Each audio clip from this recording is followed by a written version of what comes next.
అందరికీ నమస్కారం. వాస్తుపరంగా ఈశాన్యం ఎలా ఉంటే మనకు అదృష్టము అనేది ఈ వీడియోలో చూద్దాం. అయితే వాస్తు అనగానే చాలామంది ముఖ్యంగా గమనించేది తూర్పు ఈశాన్యాలనే ఎక్కువగా గమనిస్తూ ఉంటాం కదా. మరి ఈశాన్యము ఎలా ఉంచుకుంటే మనకి మరింత అదృష్టం కలిసి వచ్చి వాస్తుపరంగా ఏ ఇబ్బందులు లేకుండా మనం ఆ ఇంట్లో ఉంటాము. ఆ వాస్తు అనగానే పల్లము మెరక ఇలాంటివి కూడా చూస్తూ ఉంటాం. అంటే ఇంటి ముందు లేదా ఇంటిలో కూడా ఎలా ఉండాలి, తూర్పు వచ్చేటప్పటికి ఈశాన్యం వచ్చేటప్పటికి కొంచెం పల్లంగా ఉండాలి అన్నమాట. కొన్ని ఇళ్ళు మనం గమనిస్తూ ఉంటాము, తూర్పులో ఎత్తు ఉండి వెనక వైపుకి పల్లం ఉంటూ ఉంటుంది, ఈశాన్యంలో ఎత్తు ఉండి ఆగ్నేయం వైపుకి పల్లం ఉంటూ ఉంటుంది అనమాట. అలా ఉన్నప్పుడు ఆ ఇంట్లో కొంచెం ఇబ్బందులు ఉండేటువంటి అవకాశం ఉంది.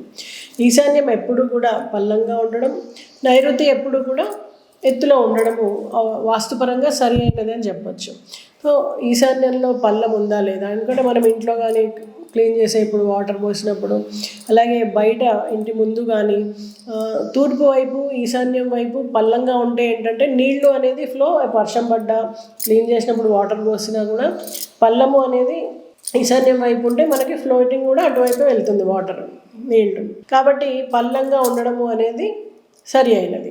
అదే మెరకగా ఉంటే ఏమవుతాయి, నీళ్లు వెనక్కి ప్రవహిస్తాయి. అలాంటప్పుడు నైరుతికో లేకపోతే పశ్చిమానికో లేకపోతే దక్షిణానికో రాంగ్ డైరెక్షన్లో వాటర్ ఫ్లో అనేది ఉంటుంది.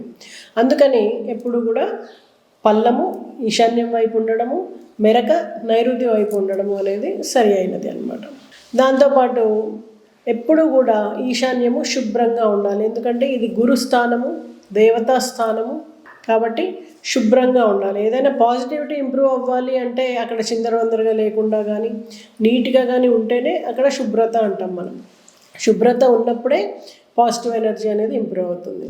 అలాగే ఈశాన్యంలో పెట్టేటువంటి వస్తువులు కూడా ఎప్పుడూ చిందరవందరగా లేకుండా నీట్గా సర్ది ఉండాలి.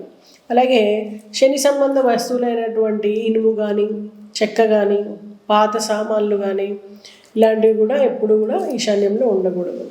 జనరల్గా ఈశాన్యము ఏముంటుంది, సిట్అవుట్ కానీ ఫ్రంట్ హాల్ కానీ లేకపోతే దేవుడి రూము ఇలాంటివి ఉంటాయి. సో అక్కడ ఎక్కువగా వాడం కదా అని చెప్పేసి మనం వాడని వస్తువులన్నీ కూడా అక్కడ పెట్టేస్తూ ఉంటాం అనమాట. ఇది చాలా రాంగ్. అలా పెట్టినప్పుడు ఏమవుతుంది, అది చాలా క్లమ్సీగా చిందరవందరగా అయిపోయి సామాన్లు ఎక్కువ అయిపోయి బరువు పెరుగుతూ ఉంటుంది కొంత.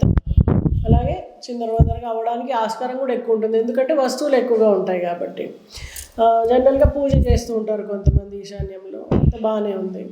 కానీ పూజ చేసిన దగ్గరే అగరబత్తి పొడి పడి ఉండడం, లేకపోతే వాడేసిన పూలు కూడా తీసి పక్కన పెట్టి ఎప్పుడో వారానికి ఒకసారి అన్నీ తీస్తూ ఉంటారు అనమాట. అక్కడ వాడేసిన పూలు పెట్టడము, అలాగే ఇంకేదో పూజకు తెచ్చిన సామాన్లన్నీ కూడా మనం దేవుడి రూమ్లోనే పెట్టుకుంటాం కదా అని చెప్పేసి మొత్తం అది ఒక స్టోర్ రూమ్లా చేసేస్తూ ఉంటారు. దానివల్ల ఏమవుతుంది, మళ్ళీ బరువు పెరుగుతుంది. అంటే పూజకి వాడేసిన వస్తువులు కానీ క్లీన్ చేయాల్సిన ఐటమ్స్ ఏమన్నా ఉంటే వెంటనే క్లీన్ చేసేస్తూ ఉండాలి. దానివల్ల శుభ్రత ఇంప్రూవ్ అవుతుంది, పాజిటివ్ ఎనర్జీ ఇంప్రూవ్ అవుతుంది. ఎప్పుడైతే అవి అలాగే ఉంచుతామో నెగిటివ్ ఇంప్రూవ్ అవుతూ ఉంటుంది అనమాట, వైబ్రేషన్. ఆ తర్వాత బరువు లేకుండా, బరువైన వస్తువులు లేకుండా, అంటే పెద్ద ఫర్నిచర్ కానీ లేకపోతే మంచాలు కానీ లేకపోతే ఫ్రిడ్జ్ ఇలాంటి వస్తువులు కానీ ఇలాంటివి ఏవి ఉండకూడదు అనమాట. అంటే ఈశాన్యం అనగానే వాస్తు పురుషుడి యొక్క తల భాగం ఉంటుంది కాబట్టి అక్కడ మనం బరువైన వస్తువులు పెట్టినప్పుడు ఆ ఇంట్లో చాలా ప్రెషర్ ఉంటుంది అనమాట. ఏదో భారాన్ని మోస్తున్నట్టుగా ఇంట్లో ఉండేటువంటి వ్యక్తులు ఫీల్ అయ్యేటువంటి అవకాశం ఉంటుంది. అలాగే ఇప్పుడిప్పుడే వాడము, మనము ఒక 5 సంవత్సరాల వరకు, సంవత్సరం వరకు ఒక వస్తువుని వాడము అన్నాము, అలాంటి వస్తువులు ఏవైనా కనుక ఈశాన్యంలో ఉంటే తీసేయాలన్నమాట. ఫ్రీక్వెంట్గా వాడే అవసరమైనటువంటి వస్తువులు మాత్రమే మనం అక్కడ పెట్టుకోవాలి.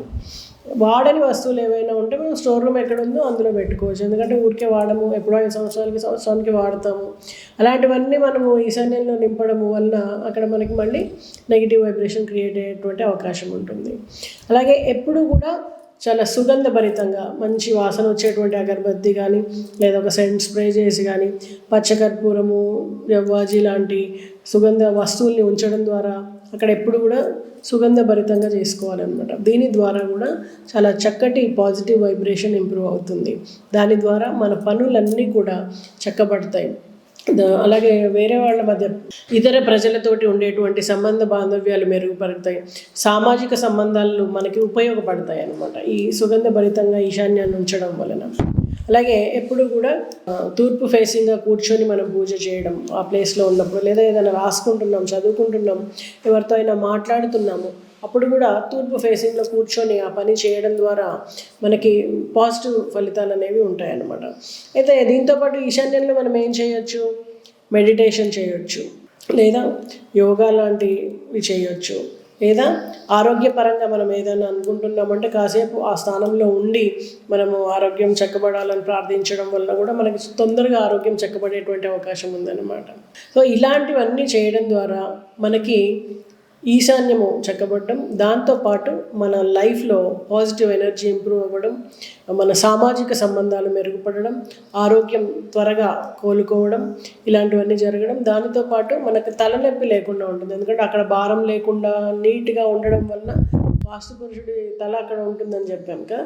సో తల చాలా భారం తగ్గి ఉంటుంది, సుఖశాంతి ఉంటుంది అనమాట. మానసికంగా చాలా తేలిగ్గా ఉంటుంది. ఎలాంటి ఇబ్బంది వచ్చినా కూడా తొందరగా నిర్ణయం తీసుకునేటువంటి శక్తి పెరుగుతుంది.